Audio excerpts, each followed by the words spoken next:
योग आसन प्राणायाम आदि करते हैं, तब इसका पूरा लाभ होता है। तो मैं आपको आपकी जिंदगी के लिए छोटे छोटे कुछ 4 नियम बताना चाहता हूं, और ये 4 नियम का पालन आप सब करिए। मैं आपको विनम्रतापूर्वक लेकिन विश्वास से कहता हूं कि ये 4 नियम का जो भी पालन करेगा, जिंदगी में बीमारी और रोग उसको कभी आएंगे नहीं। परम पूजनीय स्वामी रामदेव जी खुद 40-45 साल से इन 4 नियमों का पालन करते हैं। आप भी अगर ये पालन करेंगे तो बहुत अच्छा होगा। मैं भी करता हूं मेरे जीवन में। मैं पिछले 15 वर्षों से योग प्राणायाम करता हूं, उसके साथ कुछ नियम मैंने बनाए हैं, वो नियम का पालन करता हूं, और वही नियम आपको बताना चाहता हूं। स्वामी जी पालन करते हैं, मैं करता हूं, हमारे लाखों योग शिक्षक करते हैं, और इन नियमों का पालन करने से हमको इतना लाभ हुआ है कि कभी बीमारी आती नहीं।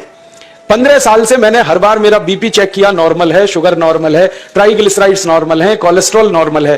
पिछले 15 साल में कभी सर्दी जुकाम भी नहीं हुआ, गला भी नहीं बैठा, कभी हॉस्पिटल नहीं देखा, कभी डॉक्टर के पास नहीं गए, क्योंकि जरूरत नहीं पड़ी। और वो जरूरत नहीं पड़ी क्योंकि हम निरोगी हैं, स्वस्थ हैं। ये निरोगी और स्वस्थ होने के लिए आयुर्वेद की एक छोटी सी जानकारी आपसे मैं शेयर करना चाहता हूं। आयुर्वेद में यह कहा गया है कि किसी भी व्यक्ति को निरोगी होना है, रोग मुक्त होना है, तो अपने जीवन में 3 बातों का ध्यान रखे। अपना वात, पित्त और कफ तीनों का संतुलन रखे। वो 3 तरह के दोष हैं हमारे शरीर में, वात, पित्त, कफ। आपने सुना होगा, ये त्रिदोष आधारित शरीर है। जब वात बहुत बिगड़ जाता है तो 80 से ज्यादा रोग आते हैं। जब पित्त बहुत बिगड़ जाता है तो लगभग 46 से 50 रोग आते हैं, और जब कफ बिगड़ जाता है तो 28 रोग आते हैं, और वात, पित्त, कफ तीनों बिगड़ जाएं तो 148 रोग आते हैं। सर्दी, खांसी, जुकाम से लेकर और कैंसर तक जो आखिरी रोग माना जाता है, ये सब वात, पित्त, कफ के बिगड़ने का खेल है। तो इस देश के आयुर्वेद चिकित्सा के सबसे महान लोगों में से कुछ नाम आप जानते हैं, जैसे चरक ऋषि, जैसे सुश्रुत ऋषि। ऐसे एक ऋषि हुए बाघभट्ट। बाघभट्ट ऋषि ने एक पुस्तक लिखी है, उसका नाम है अष्टांग हृदयम, और एक पुस्तक लिखी है, उसका नाम है अष्टांग संग्रहम। इन दोनों पुस्तकों में उन्होंने 7000 नियम बताए हैं। उनमें से 4 बताता हूं, अच्छे लगे तो आज से ही पालन करो, और दूसरों को भी बताओ, ताकि कोई भी इन नियमों का पालन करे तो बीमार ही ना पड़े। ये चारों नियम हैं वात, पित्त और कफ को संतुलित रखने के लिए। अब वात, पित्त, कफ तीनों एक साथ आपके संतुलित रहें, तो उसके लिए पहला नियम है खाना खाने के तुरंत बाद पानी नहीं पीना। यह पहला नियम है। आप बोलेंगे ये तो बड़ी मुश्किल बात है, खाना खाते ही पानी पीते हैं हम तो सबके सब, और बिना पानी पिए खाना ही नहीं खाते। कई लोग तो खाने से ज्यादा पानी पीते हैं, खाना कम खाते हैं, पानी ज्यादा पीते हैं। ये खाना खाने के बाद पानी कभी भी नहीं पीना, क्योंकि महर्षि भागवत कहते हैं भोजनांते विषम वारी, माने भोजन के अंत में पानी पियो तो जहर के पीने के जैसा है। इसलिए वो कहते हैं कभी भी खाने के तुरंत बाद पानी मत पियो। अब आप मुझे पूछोगे क्यों नहीं पिए, कारण बता दो। कारण मैं बताना चाहता हूं सरल भाषा में। हम जब खाना खाते हैं ना, तो पेट में सारा खाना इकट्ठा होता है। पेट में एक स्थान होता है, उसको हम कहते हैं जठर। संस्कृत में, हिंदी में जठर कहते हैं, अंग्रेजी में उसको एपिगैस्ट्रियम कहते हैं, हिंदी में कुछ लोग उसको आमाशय भी कहते हैं। ये जठर छोटा सा स्थान है। आपके पेट में नाभि है ना, उसके लेफ्ट साइड में बाईं तरफ छोटा सा स्थान है। सारा खाना आपका इसी स्थान पर आता है। जो भी आप खाते हो, रोटी, चावल, दाल, सब्जी, दूध, दही, कुछ भी खाओ, सब कुछ जठर में आता है। अब जठर में जैसे ही खाना इकट्ठा होता है तो उसमें आग जलती है, और उस आग को कहते हैं जठर अग्नि। मिला के बोल देते हैं जठराग्नि। आप जैसे ही खाना खाते हो, पेट में जठर में अग्नि जलती है। वो अग्नि खाने को पचाती है, और अग्नि खाने को ऐसे ही पचाती है जैसे रसोई घर की अग्नि खाने को पकाती है। आपके रसोई घर में आप अग्नि जलाओ, उसके ऊपर दूध रख दो, दूध में थोड़ा चावल डाल दो, अग्नि जब तक जलती रहेगी खीर तब तक बनती रहेगी। आप घर में अग्नि जलाओ, उसके ऊपर पानी रख दो, उसमें दाल डाल दो, दाल की पकने की क्रिया तब तक चलेगी जब तक अग्नि जलेगी। ऐसे ही पेट में होता है। जैसे ही आपने खाना खाया, पेट में अग्नि जलती है, और जब तक अग्नि जलती है तो खाने के पचने की क्रिया चलती है।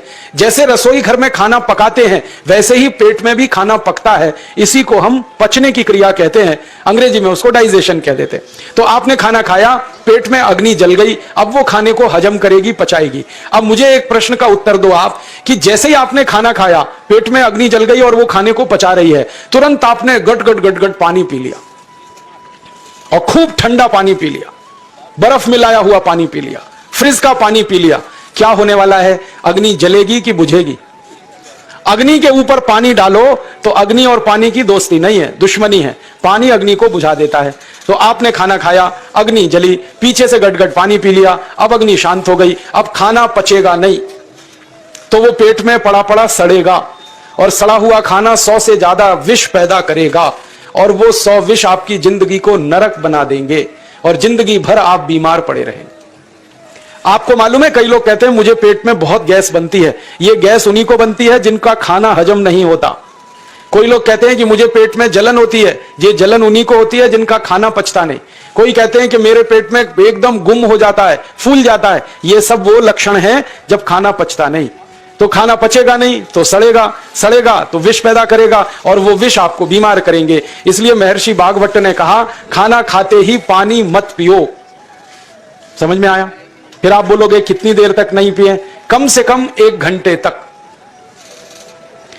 1 घंटे बाद पानी पियो। आप बोलोगे जी 1 घंटा क्यों? ये जो अग्नि जलने की क्रिया है ये लगभग 1 घंटे तक ही चलती है पेट में, उसके बाद अग्नि अपने आप शांत हो जाती है, उसके बाद पानी पी लो। तो खाना अगर 10 बजे खाया तो 11 बजे पानी पियो, 11 बजे खाया तो 12 बजे पियो, 12 बजे खाया तो 1 बजे पियो, 1 घंटे बाद पानी पियो। अब आपके मन में यह सवाल आ सकता है कि खाना खाने के पहले पी लें क्या? हाँ पी लो, 40 मिनट पहले पेट भर के पानी पी लो। 10 बजे खाना खाना है, 9:20 पे खूब पानी पी लो, जितना पी सकते हो। 11 बजे खाना खाना है, 10:20 पे पी लो, खूब पानी पी लो, 40 मिनट पहले। आप और एक सवाल पूछ सकते हो कि अच्छा ठीक है, खाने के बाद पानी तो नहीं पिएंगे, कुछ और पी सकते हैं क्या पानी को छोड़कर? तो उसके लिए भागवत जी कहते हैं कि खाने के तुरंत बाद अगर पीना है तो दही की लस्सी पियो, मट्ठा। खाने के बाद अगर तुरंत पीना है तो फलों का रस पियो, गन्ने का रस पी लो, संतरे का रस पी लो, मौसमी का रस पी लो, अनार का रस पी लो। अब आप कहोगे ये सब महंगी महंगी चीजें बता रहे हैं, गन्ने का रस, संतरे का रस, अनार का रस, पैसे तो है नहीं। तो सबसे सस्ता रस है नींबू का ही रस पी लो, शिकंजी बना के पी लो, वो तो सबसे सस्ता है। तो खाना खाने के बाद या तो दही की लस्सी पियो या रस पियो। और एक तीसरी चीज है, दूध पी सकते हैं। तो खाने के तुरंत बाद पीना है तो दही की लस्सी या मट्ठा, खाने के तुरंत बाद पीना है तो कोई फल का रस, खाने के तुरंत बाद पीना है तो दूध। पानी 1 घंटे बाद पियो। और अगर एक बात ध्यान रखो तो अच्छा है कि सवेरे खाना खाते हैं जिसको हम ब्रेकफास्ट कहते हैं, नाश्ता, तो फलों का रस पीना अच्छा, दोपहर को खाना खाएं तो लस्सी और मट्ठा पीना अच्छा, और रात का खाना खाएं तो दूध पीना अच्छा। जो लोग इस नियम का पालन कर सकते हैं जिंदगी में कभी भी 80 रोग उनको नहीं हो सकते। वात पित्त कफ तीनों ही इस एक छोटे से नियम से संतुलित रहते हैं। तो ये पहला नियम मैंने आपसे कहा। दूसरा नियम एक और है, और वो नियम ये है कि पानी कभी भी पियो, घूट घूट भर के पियो। जैसे गरम चाय पीते हैं, गरम कॉफी पीते हैं, गरम दूध पीते हैं, एक एक घूट भर के, एक एक सिप करके, ऐसे ही पानी पीने की आदत डालो। ये मुंह में एक बार गिलास लगा लिया, गटागट उसको खाली कर दिया, ये तरीका गड़बड़ है। 1 घूट पानी, 2 घूट पानी एक बार में उतना ही पियो। आप बोलोगे ये क्या चक्कर है? बात ऐसी है कि एक एक घूंट पानी जब हम पीते हैं तो मुंह की लार पानी के साथ मिलकर पेट में अंदर जाती है, और ये जो मुंह की लार होती है ये क्षारीय होती है, और पेट में हमेशा अम्ल बनता रहता है। तो 1 घूंट पानी पिया, मुंह की लार इसके साथ अंदर गई, 2 घूंट पिया और ज्यादा गई, बार बार लार अंदर जाएगी तो क्षार पदार्थ पेट के अम्ल के साथ मिलेगा।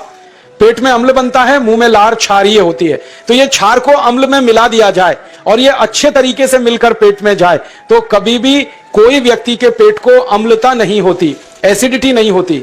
और पेट में अम्लता नहीं होती तो रक्त में अम्लता नहीं होती, और जिनके रक्त में अम्लता नहीं होती उनकी जिंदगी में कभी भी वात पित्त कफ के असंतुलन की स्थिति पैदा नहीं होती। इसलिए पानी घूट घूट करके पीना। मैं आपको एक छोटा सा मेरा ऑब्जर्वेशन बताता हूं, परीक्षण। आप भारत देश में या दुनिया में कहीं भी जाओ, मनुष्य को छोड़कर पशु पक्षियों को देखना शुरू करो, वो पानी कैसे पीते।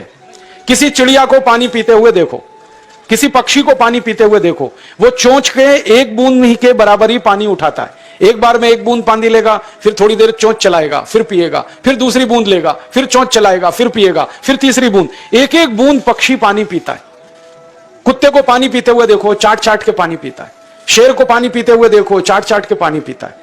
जितने जानवर चाट कर पानी पीते हैं, जितने पक्षी एक एक घूंट पानी पीते हैं, किसी भी पक्षी और किसी भी जानवर को डायबिटीज नहीं है, किसी को अर्थराइटिस नहीं है, कोई पक्षी ओवरवेट नहीं है, कोई पशु ओवरवेट नहीं है। वो सब स्लिम और ट्रिम है, क्योंकि वो इतने होशियार हैं कि पानी चाट के पीते हैं या घूट घूट करके पीते। अब मुझे यह हैरानी होती है कि ये पशु पक्षियों को कौन सिखाता है? वो अपने जन्म से ये ज्ञान सीख के आते हैं, उनका कोई गुरु नहीं है। उनका कोई विद्यालय नहीं है, उनके कोई प्रशिक्षण शिविर नहीं लगते, फिर भी उनको इतनी अकल है कि पानी घूट घूट पीना।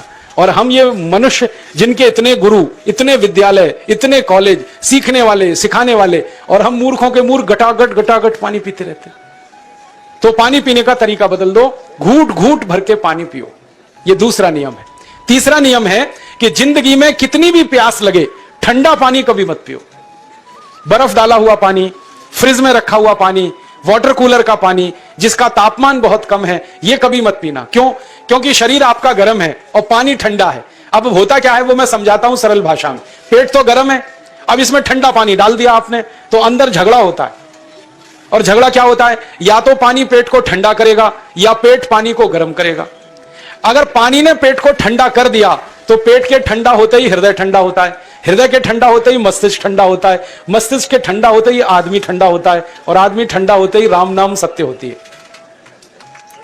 आपको मालूम है जब शरीर ठंडा पड़ जाता है तो घर में भी नहीं रखते, निकाल के बाहर सड़क पर रख देते। जो घर आपने बनाया अपनी मेहनत से, शरीर के ठंडा पड़ते ही निकाल बाहर करते हैं उस घर में से, और फिर चिल्लाने लगते हैं लेके जाओ, जल्दी लेके जाओ, इसको जला के आओ। माने ठंडे शरीर की इज्जत नहीं है। तो ठंडा पानी क्यों पी रहे हो भाई? बंद कर दो। कोई जानवर ठंडा पानी नहीं पीता, कोई पक्षी नहीं पीता। तो आप ये ठंडा पानी पीना बंद करो, सादा पानी पीना शुरू करो। और गर्मी के दिनों में बहुत अगर आपको तकलीफ है तो मिट्टी के घड़े का पानी पी लेना, फ्रिज का और बर्फ का नहीं पीना। ये तीसरा नियम है। और चौथा और आखिरी नियम है कि आप सवेरे ही सवेरे जब सोकर उठते हो तो सबसे पहले पानी पियो। जैसे ही आपकी आंख खुल गई तो पहले 2-3 गिलास पानी पी लो, उसके बाद आप टॉयलेट में जाओ। उठते ही पानी पियोगे तो 2 फायदे हैं। पहला फायदा यह है कि पानी पेट में जाकर बड़ी आंत को साफ करता है, और जैसे ही बड़ी आंत की सफाई होगी पेट पे दबाव पड़ेगा और आप संडास घर में जाएंगे, 2-3 मिनट में पेट आपका साफ हो जाएगा। जिनका पेट सुबह एक बार में साफ हो जाता है उनकी जिंदगी में कभी रोग नहीं आता। इसलिए सुबह सुबह उठते ही पेट साफ होना जरूरी है। और उठते ही पानी पियोगे तो मुंह की जो लार है वो पानी के साथ मिलकर अंदर जाएगी। सुबह पेट में एसिड की मात्रा ज्यादा होती है, इसलिए लार का पेट में जाना बहुत जरूरी है। इसलिए सुबह उठते ही पानी पीना बहुत जरूरी है। ये 4 नियम हैं आयुर्वेद के। पहला नियम, खाना खाने के 1 घंटे बाद पानी पीना। दूसरा नियम, पानी को हमेशा घूट घूट भर के पीना। तीसरा नियम, कभी भी जिंदगी में ठंडा पानी नहीं पीना। और चौथा और आखिरी नियम, सवेरे उठते ही सबसे पहले पानी पीना। 4 नियमों का पालन जो भी अपने जीवन में कर सकता है वो वात पित्त कफ तीनों को संतुलित रख सकता है। और जिसका वात पित्त कफ संतुलित है उसके जीवन में बीमारी नहीं आती है, और जो बीमार नहीं पड़ते हैं वो स्वस्थ और तंदुरुस्त और सुखी रहते हैं। उनकी जिंदगी का खर्चा कम होता है और देश का भी बहुत सारा पैसा बचता है। आपको शायद मालूम है या नहीं, 1 साल में हम जब बीमार पड़ जाते हैं भारतवासी तो साल का करीब 6 लाख करोड़ रुपया हमारा खर्च हो जाता है उन बीमारियों का इलाज करने। इसलिए इतना पैसा फालतू में हम खर्च करें हर साल 6 लाख करोड़, यह बहुत बड़ी रकम है। इससे बेहतर यह है कि हम बीमार ही नहीं पड़ें और स्वस्थ रहें, सुखी रहें। और ये 6 लाख करोड़ का जो खर्चा हम करते हैं बीमार पड़ने पर, अक्सर ये एलोपैथी की दवाएं खाने में खर्च होता है। और जो एलोपैथी की दवाएं हम खा रहे हैं जैसे paracetamol, Baralgan, butazone, oxyphenbutazone, aspirin, Disprin, Novalgin, ये सब ऐसी खराब दवाएं हैं जो दुनिया के देशों में 20 साल पहले बंद हो चुकी हैं, भारत में धड़ल्ले से बिक रही हैं और हमको बीमारियों से ज्यादा गंभीर बीमारियों में फंसा रही। ज्यादातर दवाएं जो आप खाते हो वो किडनी खराब कर देती हैं, लीवर खराब कर देती हैं, आंतों में घाव कर देती हैं, विकलांगता आ जाती है, पैरालिसिस हो जाता है, ब्रेन हेमरेज हो जाता है, हार्ट अटैक आ जाता है। दुनिया में लगभग इस समय 84,000 दवाएं बिकती हैं। और आपको सुनकर हैरानी होगी, उनमें से मात्र 117 दवाएं हैं जो काम की हैं, बाकी सब बेकार की दवाएं हैं। उन बेकार की दवाओं को खाकर हम 6 लाख करोड़ खर्च करते हैं। यह बहुत दुख और अफसोस की बात है। और यह 6 लाख करोड़ का खर्चा समाज के वो लोग करते हैं जिनको जिंदगी में हर समय अपना आर्थिक स्थिति को देख के चलना पड़ता है, जिनकी आमदनी बहुत नहीं है, जिनके घर में आमदनी के बहुत ज्यादा साधन नहीं है, उनको यह पैसा खर्च करना पड़ता है। तो कई बार क्या होता है, किसी का घर बिक जाता है, किसी का खेत बिक जाता है, किसी के घर के गहने गिरवी रख जाते हैं, किसी को कर्ज लेना पड़ जाता है, किसी को कर्ज लेकर दोबारा कर्ज लेना पड़ जाता है। मैंने इस हिंदुस्तान में पिछले 15 साल के प्रवास में देखा कि गांव-गांव के गरीब किसान कर्ज ले लेकर ये महंगी दवाएं खाकर इलाज करते हैं, डॉक्टरों को पैसा देते हैं, दवा कंपनियों को देते हैं, और वो पैसा फिर इस देश में से दूसरे देश में चला जाता है, क्योंकि अक्सर ये दवाएं बनाने वाली कंपनियां विदेशी होती है। तो हम 6 लाख करोड़ खर्च करें अपने खून पसीने की कमाई का, उससे अच्छा यह है बीमार ही ना पड़े, दवा खाने की जरूरत ही ना पड़े, तो हम सुखी रहें, स्वस्थ रहें। तो योग प्राणायाम करें, 4 नियमों का जीवन में पालन करें, बहुत आसान है आपके लिए।